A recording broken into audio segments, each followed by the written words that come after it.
ముఖ్యంగా ఈరోజు ఏదైతే హుజురాబాద్ శాసనసభ్యుడు ఏదైతే పైసాల దందా పాడి కౌశిక్ రెడ్డి అరెస్ట్ పైన బీఆర్ఎస్ పార్టీ హరీష్ రావు కేటీఆర్ స్పందిస్తూ అదేదో ఉద్యమం చేసి లేదా ప్రజల సమస్యలపైన పోరాడితే ఆయన ఏదో అరెస్ట్ చేసినట్టు ఆయన అరెస్ట్ని ఖండిస్తున్నామని చెప్పి సిగ్గు శరం లేకుండా మాట్లాడుతారు.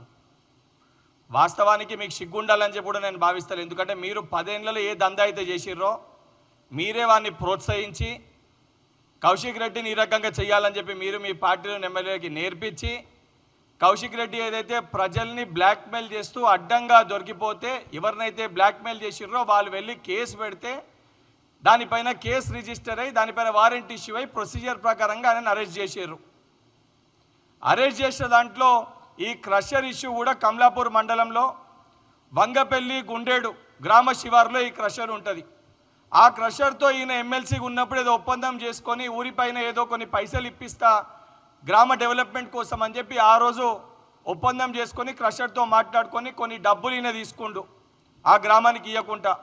తర్వాత గ్రామ ప్రజలు అక్కడ డెవలప్మెంట్ కోసము గుడిగట్టి అనికి దానికోసం మరి పైసలు ఇస్తా అన్నాడు, మరి నువ్వు ఇప్పిస్తా అన్నావు చెప్పినావు, ఇంకా మరి డబ్బులు రాలేదని చెప్పి వాళ్ళు ఈయన పైన ఒత్తిడి చేయగా ఈయన మళ్ళీ ఫోన్ చేసి అది నా లెక్క నాకు ఇచ్చినాయి, అది కాక నువ్వు ఇస్తా అన్న పైసలు నువ్వు గ్రామానికి ఇవ్వాలని చెప్పి వాళ్ళని బ్లాక్మెయిల్ చేసే ప్రయత్నం చేసిండు. బ్లాక్మెయిల్ చేస్తే వాళ్ళు దాన్ని తట్టుకోలేక ఇబ్బంది పడి వాళ్ళు దానిపైన కంప్లైంట్ చేశారు. కంప్లైంట్ చేసి వాళ్ళు బయటికి వచ్చి నేను ఆల్రెడీ పైసలు ఇచ్చినామని చెప్పి ఒక యూట్యూబ్ ఛానల్ తోటి కొన్ని ఛానల్స్ తోటి కంప్లైంట్ ఇచ్చిన వ్యక్తి మాట్లాడుతూ ఆల్రెడీ ఎమ్మెల్సీగా ఉన్నప్పుడు కౌశిక్ రెడ్డికి 25 లక్షలు ఇచ్చిన, దానికంటే ముందు 30 లక్షలు ఏదైతే వాళ్ళ పార్టీ నాయకులకు ఇచ్చినా అని చెప్పి ఆయన మాట్లాడిండు. మాట్లాడిన తర్వాత ఇదంతా బయటికి వస్తే బట్టబయలైతే గుండేడు వంగపల్లి గ్రామ ప్రజలు ఈయన గుడ్డలు ఉడదీసి కొడతారనే ఒక భయానికి ఈ కేసు రిజిస్టర్ అయినాక ఆయన ఇచ్చిన ఇవ్వకపోయినా నేను ఇస్తా అని చెప్పి గుండేడుకు పోయి ఆ గ్రామం ఈ కేసు రిజిస్టర్ అయినాక ఆ గ్రామానికి పోయి 10 లక్షల రూపాయలు చెక్ ఇచ్చేయండు కౌశిక్ రెడ్డి. మరి నిజంగా వాస్తవాలు అయితే వాళ్ళ దగ్గర నువ్వు ఏ తప్పు చేయకపోతే నీపైన కేసు రిజిస్టర్ అయినాక నువ్వు ఆ గ్రామానికి పోయి 10 లక్షల రూపాయలు చెక్ ఎందుకు ఇచ్చినావు? మరి ఈ ఫోటో వాస్తవమా కాదా? ముందు దీనికి బీఆర్ఎస్ పార్టీ నాయకులు ఎవరైతే పాడి కౌశిక్ రెడ్డి ఆ దొంగ కౌశిక్ రెడ్డికి వత్తాసు పలుకుతున్న కేటీఆర్ హరీష్ రావు మాట్లాడాలి, సిగ్గుండాలి కొంచెమన్నా. నువ్వు మీటింగ్ పెట్టుకుంటే వీడు అడ్డగోలుగా ఎట్లా ప్రజల్ని దోచుకొని బ్లాక్మెయిల్ చేసిండో ఇవి ఒక ఎవిడెన్స్ మటుకే ఈరోజు బయటికి వచ్చింది. వాని చరిత్ర అంతా కూడా ఆడ ప్రజల్ని మోసం చేసి బ్లాక్మెయిల్ చేసిన చరిత్రనే పాడి కౌశిక్ రెడ్డి ఇది. గతంలో ఇదే హుజురాబాద్లో అనేక మందిని ఉద్యోగాలు పెట్టిస్తా అని చెప్పి మోసం చేస్తే ఇదే హరీష్ రావు కేటీఆర్ దగ్గరికి ఎంతోమంది కంప్లైంట్ చేయడానికి పోతే మీరు సెటిల్ చేసిన సందర్భాలు లేవా? మీరు మాట్లాడిన సందర్భాలు లేవా? మీ పార్టీ జెడ్పీటీసీ ఎంపీటీసీలే వాళ్ళని కూడా మోసం చేసిండు, వాళ్ళ దగ్గర కూడా డబ్బులు తీసుకుండని చెప్పి మీ దగ్గర కంప్లైంట్ చేస్తే మీరు కౌశిక్ రెడ్డిని పిలిచి తిట్టిన మాట వాస్తవమా కాదా? ఇవన్నీ మర్చిపోయినరా? ఇప్పుడు కూడా కొన్ని కేసులలో తప్పు చేసిన వాళ్ళు బయట దేశాల్లో పోయి దాచుకోమని చెప్పి ఏ రకంగా మీరు సలహాలు ఇచ్చి ఫోన్ ట్యాపింగ్ కేసులలో ఎట్లయితే కేసుల్ని తప్పుదో పట్టించే ప్రయత్నం చేసిర్రో దీంట్లో కూడా ఈ దొంగని పారిపోమని చెప్పి ఈ యొక్క దొంగని వెళ్ళిపోమని చెప్పి ఈ దొంగని వేరే దగ్గర పోయి దాచుకో నీకు బెయిల్ వచ్చే వరకు అని చెప్పి ఇష్టం వచ్చినట్టు ఆ దొంగకి సలహా సూచనలు మీరు ఇచ్చారు. కాబట్టే నిన్న దొంగ ఏదైతే ఎయిర్పోర్టులో శంషాబాద్ ఎయిర్పోర్టులో దుబాయ్కి పారిపోనికి ప్రయత్నం చేస్తుంటే పోలీస్ అధికారులు ఆయన అరెస్ట్ చేశారు. అరెస్ట్ చేసినప్పుడు వాస్తవాలు తెలుసుకొని మాట్లాడాల్సిన మీరు ఆ రకంగా మాట్లాడకుండా గురువుని మించిన శిష్యుడు అయిండు మా ఎమ్మెల్యే అని చెప్పి ఆయన అరెస్టుని ఖండిస్తున్నామని చెప్పి మాట్లాడుతారు. సిగ్గు లేకుండా ఇట్లా మాటలు మాట్లాడితే ఈరోజు పాప మా హుజురాబాద్ నియోజకవర్గ ప్రజలు కూడా ఈ యొక్క దొంగ ఈ బ్లాక్మెయిలర్ మాకు ఎమ్మెల్యేనా అని చెప్పి బాధపడే పరిస్థితి ఈరోజు ఉంది. ఇప్పటికన్నా ఇటువంటి వాటికి పైన మాట్లాడే ముందు వాస్తవాలు తెలుసుకొని మాట్లాడకపోతే ఈ యొక్క దొంగలకి ఏదైతే మాతో పాటు ఇంకొక మంచి దొంగ మా ఒక దాంట్లో చేరిండు, మా దగ్గర మా శిష్యరికంలో మంచిగా నేర్చుకుండి అని చెప్పి మీరు ఇటువంటి వాళ్ళకి ప్రోత్సహించి ఇటువంటి విషయాలను మీరు ఏదైతే దీనికి మద్దతు పలుకుతే రేపు పొద్దున ప్రజలు మిమ్మల్ని గుడ్లతోటి కొట్టే రాళ్లతోటి కొట్టే పరిస్థితి ఏర్పడుతుంది కేటీఆర్ హరీష్ రావు.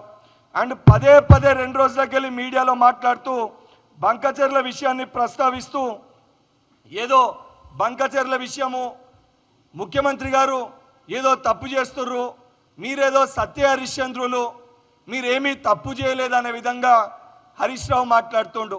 అరే బాబు, మీరు చేసిన దొంగతనము, మీరు చేసిన లంగతనము మీకెక్కడ చుట్టుకుంటుంది, మీ గుట్టెక్కడ రట్టయితుంది, బాబమ్మడుదుల భాగవతం ఇంట్లో ఎక్కడ బయటపడుతుంది అని చెప్పి ఈ సమస్య మీ దాకా రాకముందే మేము ఇతరులని దొంగ అని అంటే ఇది మాకు చుట్టుకోదనక ఉద్దేశంతో మీరు మాట్లాడుతున్నట్టు చాలా స్పష్టంగా కనబడుతుంది. ఎందుకనంటే గతంలో జగన్మోహన్ రెడ్డికి ఉచిత సలహా ఇచ్చి దీనికి నాంది పలికింది మీ బావబమ్మర్దులు కాదు అని చెప్పి నిజంగా దమ్ముంటే ఏదైనా గుడికొచ్చి మీరు ప్రమాణం చేయాలి. ఎందుకంటే ఆ రోజు మీ పేపర్లనే, ఎందుకంటే వేరే పేపర్ క్లిప్పింగ్ చూపిస్తే అది మాది కాదు ఇంకో పేపర్లో క్లేసిరు మా పైన కోపంతో అని మాట్లాడతారు. కాబట్టి మీ పేపర్లోనే వచ్చిన పేపర్ క్లిప్పింగ్ ఇది.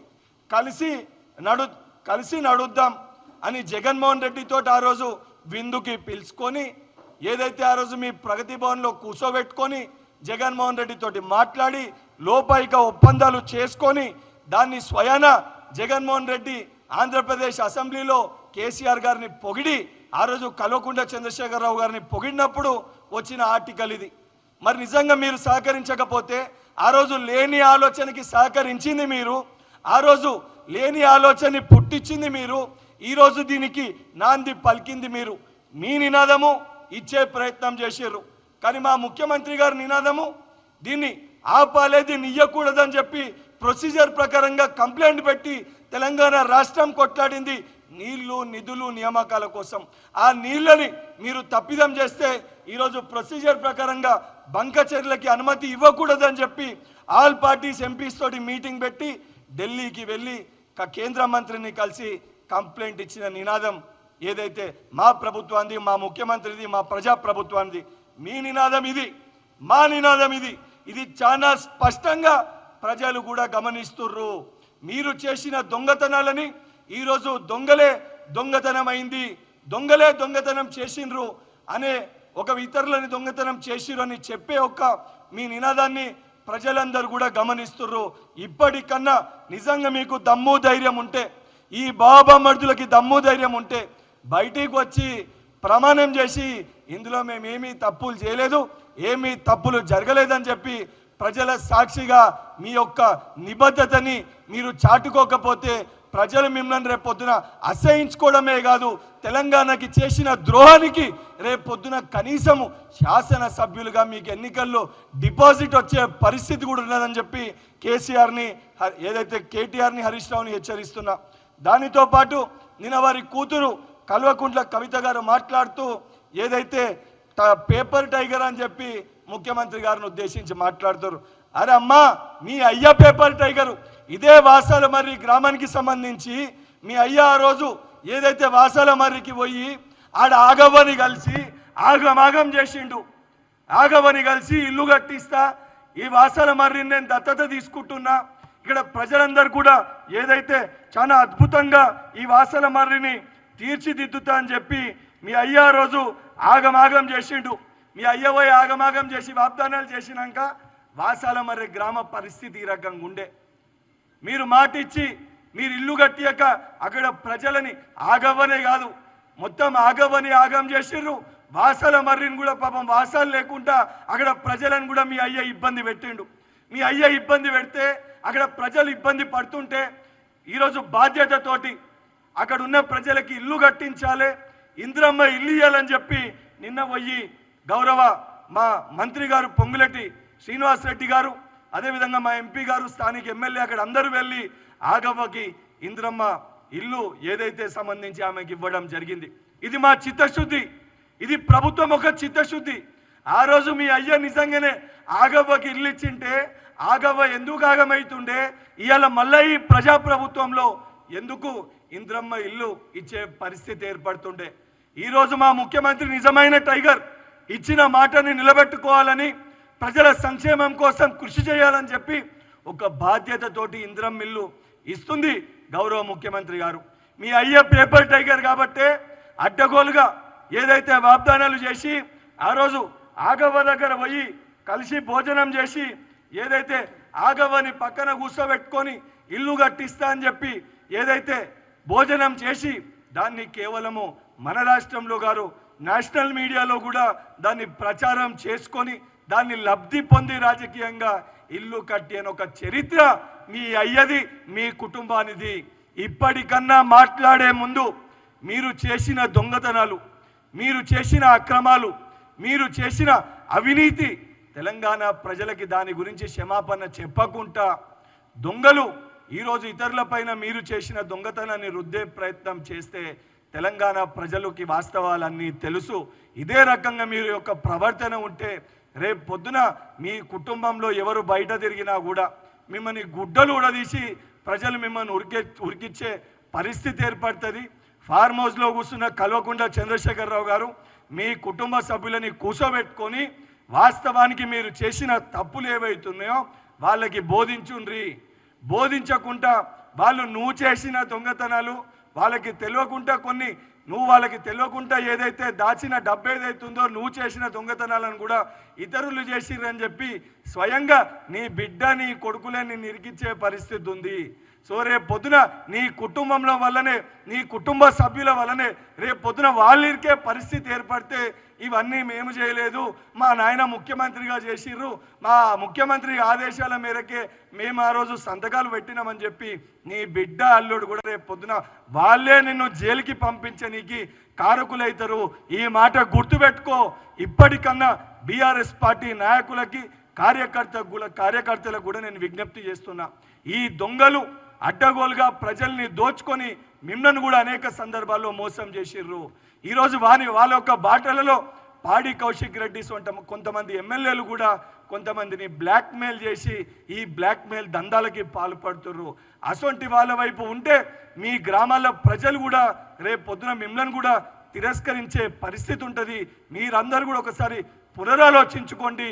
మరి వాళ్ళ వైపు ఉంటారా, ప్రభుత్వం వైపు ఉంటారా, పునరాలోచించుకోవాలని చెప్పి వారికి కూడా విజ్ఞప్తి చేస్తూ ఈ దొంగలకి మళ్ళా చెప్తున్నా, మీరేదన్నా ఇష్టం వచ్చినట్టు మాట్లాడితే మీ గుట్టు ఇయ్యాలి కదా. ఎట్లయితే ఒక్కొక్కటి ఆధారాలతో సహా బయటికి వచ్చిందో మీరు మాట్లాడే ప్రతి ఒక్కటి కూడా ఎవిడెన్సెస్తో సహా బయటికి తీసుకొని వచ్చి ప్రజల ముందు పెట్టి దానితో పాటు ప్రతి అక్రమాలపైన కూడా విజిలెన్స్కి ఇతర డిపార్ట్మెంట్స్కి కంప్లైంట్ ఇచ్చి మీ పైన చర్యలు తీసుకునే విధంగా కూడా ఏదైతే నేను కానీ మా పార్టీలోని ఎమ్మెల్యేలు అందరం కూడా కృషి చేస్తామని చెప్పి బీఆర్ఎస్ పార్టీ కేటీఆర్ని, హరీష్ రావుని, అదేవిధంగా కవితని హెచ్చరిస్తున్నా.